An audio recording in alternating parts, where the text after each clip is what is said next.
प्यारे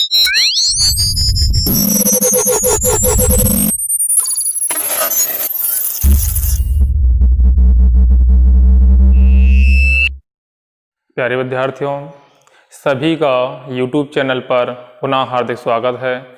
आज हम आव्यूह के प्रकार के बारे में पढ़ेंगे, अर्थात आव्यूह के भेद के बारे में पढ़ेंगे। पिछली वीडियो में हमने आव्यूह क्या है, आव्यूह परिभाषा, आव्यूह कोटि, आव्यूह क्रम हमारे पास है, मतलब आव्यूहों का निरूपण, इसके बारे में पढ़ा हुआ था। आज हम पढ़ेंगे आव्यूह के भेद के बारे में। किसके बारे में पढ़ेंगे?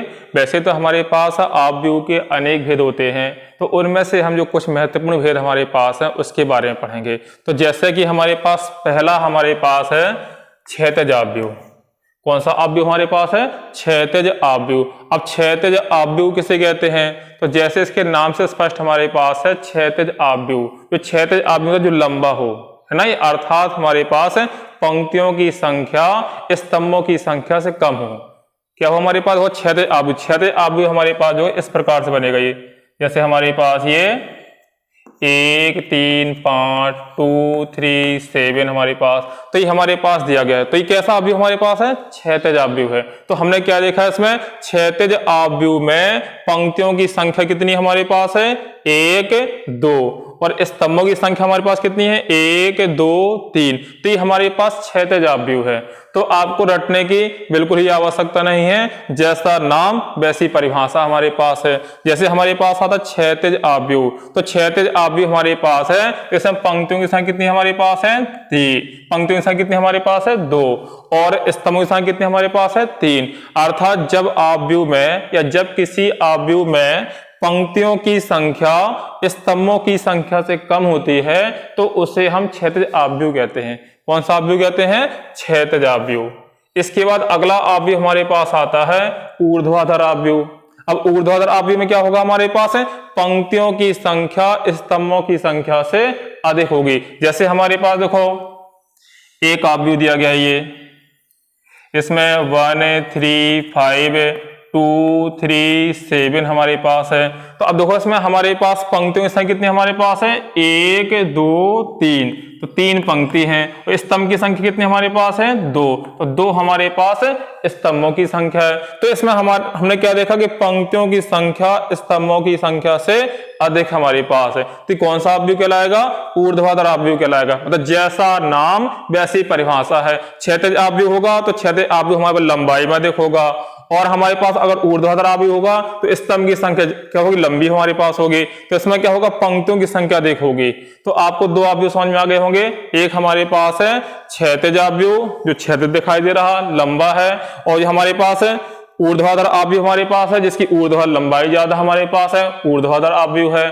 तो हमने क्या जाना है दो परिभाषाओं में? क्षैतिज आव्यूह और ऊर्ध्वाधर आव्यूह। तो क्षैतिज आव्यूह क्या है? एक बार हम इसको फिर से जान लेते हैं। क्षैतिज आव्यूह मतलब जिस आव्यूह में पंक्तियों की संख्या स्तंभों की संख्या से कम होती है तो उसे हम क्षैतिज आव्यूह कहते हैं।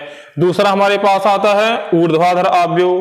तो जिस आव्यूह में पंक्तियों की संख्या स्तंभों की संख्या से अधिक होती है तो उसे हम ऊर्ध्वाधर आव्यूह कहते हैं।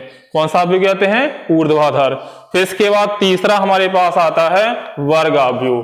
कौन सा आव्यूह हमारे पास है? अब वर्ग आव्यूह हम जानते हैं वर्ग में क्या होता है? लंबाई चौड़ाई बराबर होती है। तो वर्ग आव्यूह में क्या होगा कि पंक्तियों की संख्या और स्तंभों की संख्या जब बराबर होगी तो उसे हम वर्ग आव्यूह कहते हैं। कौन सा आव्यूह कहते हैं? वर्ग आव्यूह। तो जैसे हमारे पास एक आव्यूह दिया गया है 1 5 6 7, तो इसमें कितनी पंक्ति हमारे पास है? 1 2, तो 2 पंक्ति हैं। कितने स्तंभ हमारे पास है? 1 2, तो 2 स्तंभ है, 2/2। मतलब पंक्तियों की संख्या स्तंभों की संख्या के बराबर होगी तो उसे हम वर्ग आव्यूह कहते हैं। जैसे और भी एग्जाम्पल देख सकते हैं हमारे पास है 1 3 7 2 5 8 1 9 6। तो अब देखो इसमें पंक्तियों की संख्या कितनी हमारे पास है? 1 2 3, 3 पंक्ति हमारे पास है। स्तंभ की संख्या कितनी हमारे पास है? 1 2 3, 3 स्तंभ हमारे पास। मतलब जब पंक्तियों की संख्या स्तंभों की संख्या के बराबर होती है तो उसे हम वर्ग आव्यूह कहते हैं। समझ में आ गया होगा ना ये वर्ग आव्यूह। एक बार फिर जान लेते हैं। जिस आव्यूह में पंक्तियों की संख्या स्तंभों की संख्या के बराबर होती है तो उसे वर्ग आव्यूह कहते हैं। अगला हमारे पास आता है पंक्ति आव्यूह। कौन सा आव्यूह हमारे पास आता है? चौथा हमारे पास है पंक्ति आव्यूह, जिसको रो मैट्रिक्स कहते हैं इंग्लिश में हम।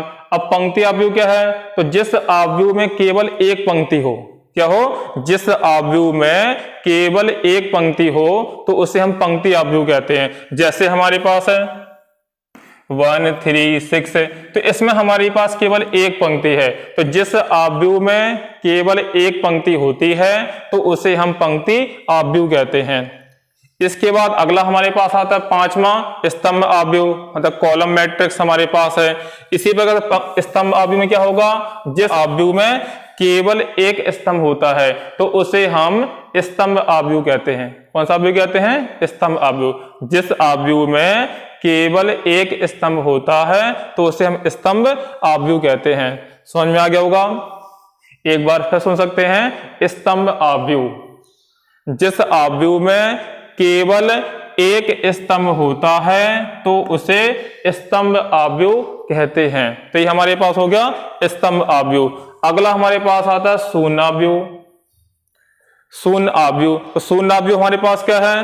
मतलब जिस आव्यूह में प्रत्येक अवयव शून्य हो, क्या हो? जिस आव्यूह में प्रत्येक अवयव शून्य हो तो उसे हम शून्य आव्यूह कहते हैं। कौन सा आव्यूह कहते हैं? शून्य आव्यूह। अर्थात उसमें एक भी अवयव न हो, मतलब सभी अवयव हमारे पास शून्य हो तो उसे हम क्या कहते हैं? शून्य आव्यूह। और इसे हम शून्य से ही प्रयास करते हैं। जैसे हमारे पास है शून्य बराबर, इसे प्रत्येक अवयव हमारे पास क्या हो? 0 हो, तो उसे हम कौन सा आव्यूह कहेंगे? शून्य आव्यूह कहेंगे या 0 आव्यूह कहेंगे। समझ में आ गया होगा नहीं ये?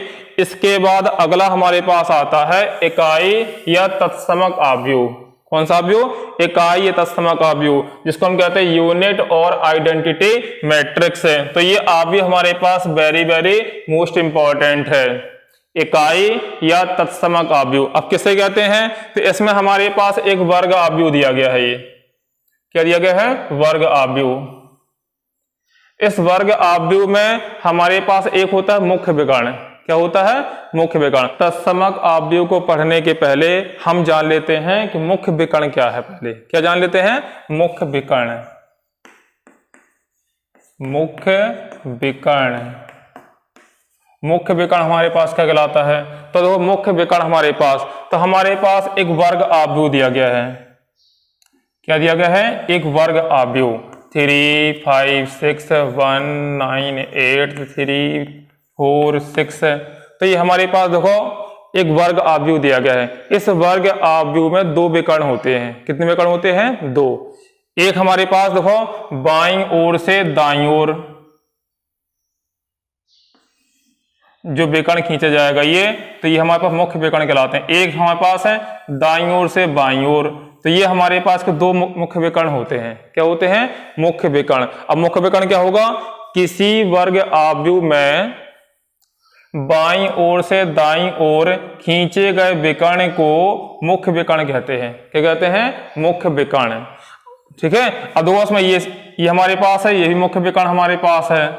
तो 3 9 6 मुख्य विकर्ण क्या है? तो ये हमारे पास मुख्य विकर्ण हो गया। कौन सा हो गया? मुख्य विकर्ण। मतलब जो बाईं ओर से दाईं ओर जो विकर्ण खींचा जाता है, इस विकर्ण को हम मुख्य विकर्ण कहते हैं। क्या कहते हैं? मुख्य विकर्ण। तो चलिए हम जानते हैं इकाई या तत्समक आव्यूह के बारे में। किसके बारे में?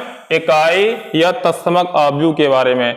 अब ध्यान दो, इकाई या तत्समक आव्यूह हमारे पास है। जैसे हमारे पास एक वर्ग आव्यूह दिया गया है, तो इस वर्ग आव्यूह में मुख्य विकर्ण को छोड़ करके, किसको छोड़ करके? मुख्य विकर्ण को छोड़ करके शेष सभी अवयव शून्य हो और मुख्य विकर्ण का प्रत्येक अवयव 1 हो। क्या हो? 1। तो उसे हम इकाई या तत्समक आव्यूह कहते हैं। क्या कहते हैं? इकाई या तत्समक। जैसे हमारे पास है 1 0 0 0 1 0 0 0 1। तो इसमें हमारे पास मुख्य विकर्ण दिया गया है, इस मुख्य विकर्ण का प्रत्येक अवयव कितना हमारे पास है? 1, और शेष अवयव हमारे पास है 0 है। तो इसे हम इकाई या तत्समक आव्यूह कहते हैं और इसे हम कैपिटल I से प्रदर्शित करते हैं। किससे करते हैं? कैपिटल I से। तो ये हमारे पास कहलाता है इकाई या तत्समक आव्यूह। समझ में आ गया नहीं ये? अब तो फिर सुन सकते हैं इसकी परिभाषा। इकाई या तत्समक आव्यूह जिस वर्ग आव्यूह में मुख्य विकर्ण का प्रत्येक अवयव एक तथा शेष सभी अवयव शून्य हो तो उसे हम इकाई या तत्समक आव्यूह कहते हैं, जिसे हम कैपिटल आई से प्रदर्शित करते हैं। किससे करते हैं? कैपिटल आई से प्रदर्शित करते हैं। अगला हमारे पास आता है विकर्ण आव्यूह। कौन सा आव्यूह हमारे पास है? विकर्ण आव्यूह। अब विकर्ण आव्यूह हमारे पास क्या होगा? तो हमारे पास यह एक ऐसा वर्ग आव्यूह होगा जिसमें मुख्य विकर्ण को छोड़ करके शेष सभी अवयव का हो क्या हो? शून्य हो, तो उसे हम विकर्ण आव्यूह कहते हैं। जैसे हमारे पास है 6 0 0 1 0 1 0 0 0 8। तो ये हमारे पास देखो मुख्य विकर्ण को छोड़ करके शेष सभी अवयव हमारे पास शून्य हैं। अब मुख्य विकर्ण का जो प्रत्येक अवयव हमारे पास कुछ भी हो सकता है, तो हमारे पास ये कहलाएगा विकर्ण आव्यूह। तो समझ में आ गया ना? ये एक बार फिर जान लेते हैं विकर्ण आव्यूह के लिए। ऐसा वर्ग आव्यूह जिसके मुख्य विकर्ण को छोड़ करके शेष सभी अवयव शून्य हो तो उसे हम विकर्ण आव्यूह कहते हैं। कौन सा आव्यूह कहते हैं? विकर्ण आव्यूह। अगला हमारे पास है अदिश आव्यूह। कौन सा आव्यूह हमारे पास है? अगला हमारे पास आता है अदिश आव्यूह। अब अदिश आव्यूह क्या होगा? इसमें भी हमारे पास क्या होगा? एक वर्ग आव्यूह होगा। इस वर्ग आव्यूह में मुख्य विकर्ण का प्रत्येक अवयव समान हो। क्या हो? मुख्य विकर्ण का प्रत्येक अवयव समान हो तो उसे हम अदिश आव्यूह कहते हैं। जैसे हमारे पास है 3 0 0 0 3 0 0 0 3। तो इसमें देखो हमारे पास मुख्य विकर्ण दिया गया है, मुख्य विकर्ण का प्रत्येक अवयव समान है और शेष सभी अवयव शून्य है, तो इसे हम क्या कहेंगे? अदिश आव्यूह कहेंगे। कौन सा आव्यूह कहेंगे? अदिश आव्यूह। तो इसकी परिभाषा क्या हो जाएगी इसमें? ऐसा वर्ग आव्यूह जिसके मुख्य विकर्ण का प्रत्येक अवयव समान हो तथा शेष सभी अवयव शून्य हो तो उसे हम अदिश आव्यूह कहते हैं। कौन सा आव्यूह कहते हैं? अदिश आव्यूह। इसके बाद अगला हमारे पास आता है उप आव्यूह। उप आव्यूह अर्थात सब मैट्रिक्स। अब सब मैट्रिक्स क्या होगा हमारे पास है? जैसे हमारे पास एक आव्यूह दिया गया है वर्ग आव्यूह। वर्ग आव्यूह दिया 3 6 8 9 3 4 0 0 1। तो हमारे पास एक वर्ग आव्यूह दिया गया है। जब वर्ग आव्यूह की हम कुछ पंक्तियों स्तंभों को छोड़ देते हैं तो जो आव्यूह प्राप्त होगा, जैसे हमारे पास है इस पंक्ति को और इस स्तंभ को छोड़ दिया तो हमें क्या प्राप्त हो गया? 3 4 0 1। तो ये हमारे पास है उप आव्यूह कहलाता है। क्या कहलाता है? उप आव्यूह अर्थात सब मैट्रिक्स कहलाता है। क्या कहलाता है? सब मैट्रिक्स है। तो ये हमारे पास उप आव्यूह के बारे में हो गया। किसके बारे में हो गया? उप आव्यूह। तो परिभाषा क्या बन जाएगी इसमें? ऐसा आव्यूह जो दिए गए आव्यूह की कुछ पंक्तियों तथा स्तंभों को छोड़ने पर प्राप्त होता है उसे हम उप आव्यूह कहते हैं या सब मैट्रिक्स कहते हैं। तो ये हमारे पास हो गए आव्यूह के प्रकार। इसके बाद अगली वीडियो हम आव्यूहों का योग, आव्यूहों का अंतर और आव्यूह के गुणनफल के बारे में पढ़ेंगे। धन्यवाद।